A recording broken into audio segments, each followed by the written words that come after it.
Not many people know this. I guess that's the last time I can say that on this subject.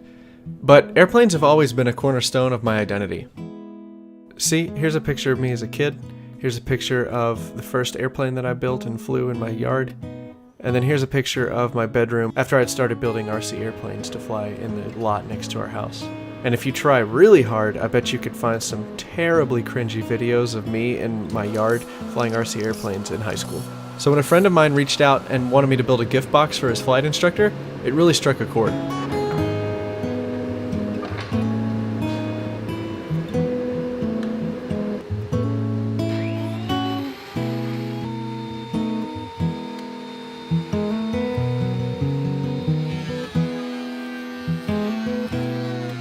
It's been years since I sat in a cockpit, but I can't wait to get back.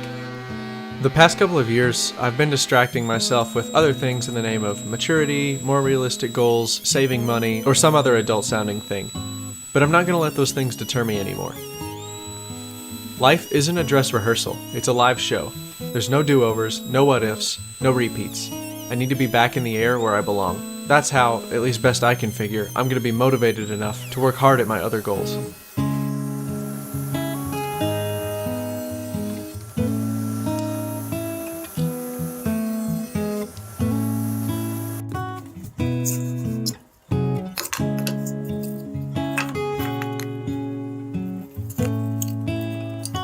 Now you're probably thinking to yourself, what does any of this have to do with woodworking?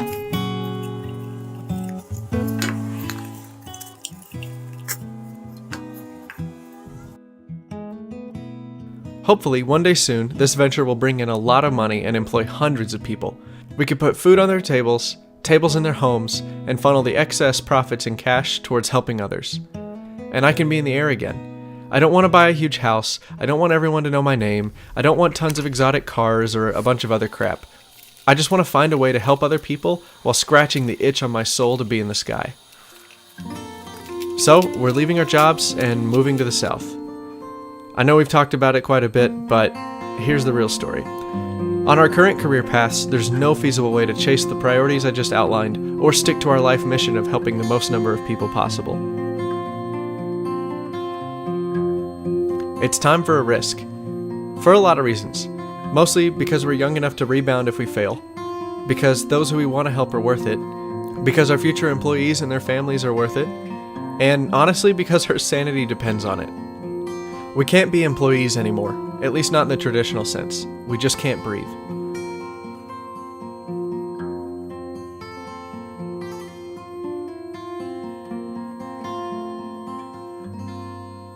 So, at our new jobs, for a few months every year, Jennie and I will be flying on a research aircraft gathering storm data to help millions of people evacuate and prepare in times of natural disaster.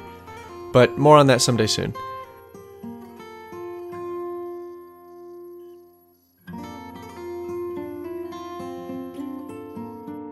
With the rest of our time, we'll be trying to build this woodworking business that hopefully one day provides hundreds of jobs to Americans who know the value of hard work, who want to see the smiling faces of a family sitting around a table that they built, who don't need to take out giant loans to learn enough to make a living, and who will make a ton of money with which we can try to make the world a better place for everyone.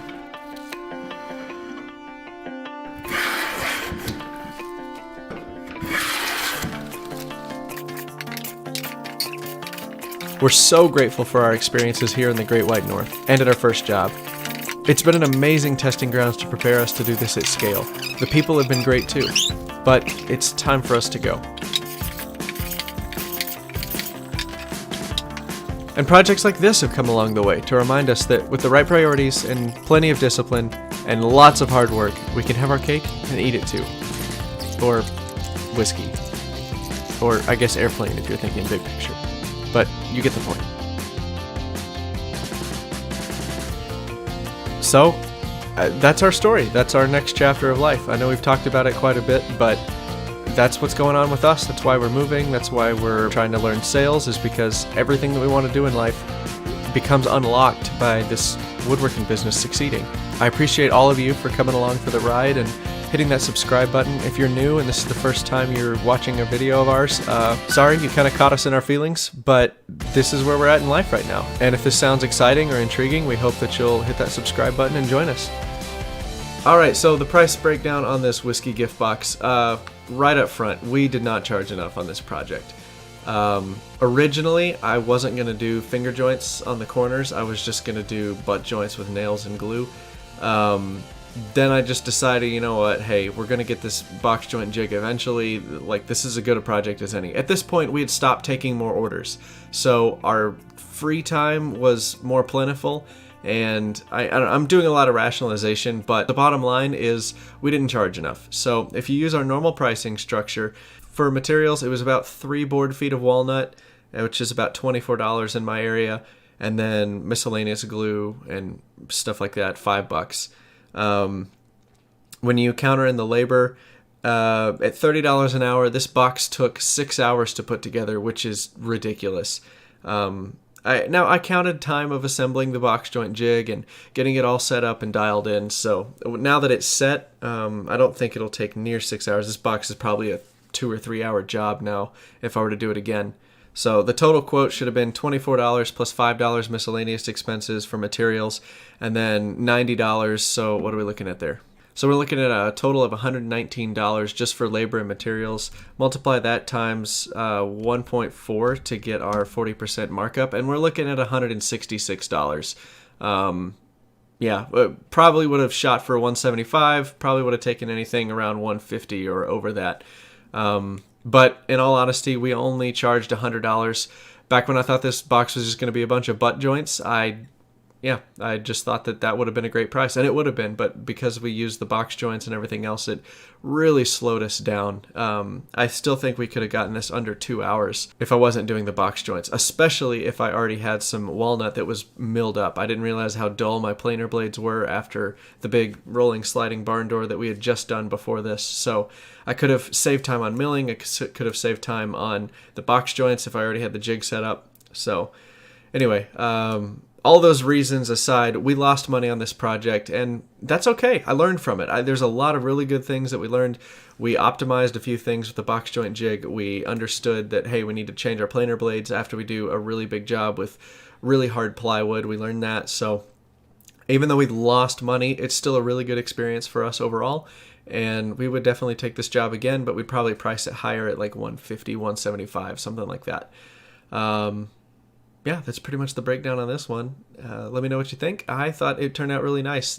It's by no means fine craftsmanship. The client wanted it pretty rustic. You know, it's a whiskey box. It's not supposed to be some like ornate, beautiful, like gold inlay sort of like gift box. This was just hey, there's some shredded paper in here that's pretty cool. Let's make it rustic, and it'll sit up on a shelf. And yeah, it's a really cool project. So anyway, other than that, thanks for watching the video. Please hit the like button if you thought this was valuable. Really helps us grow and share this information with more people who can help get their businesses off the ground too. So thanks so much for the help, and thanks for sticking around. Bye.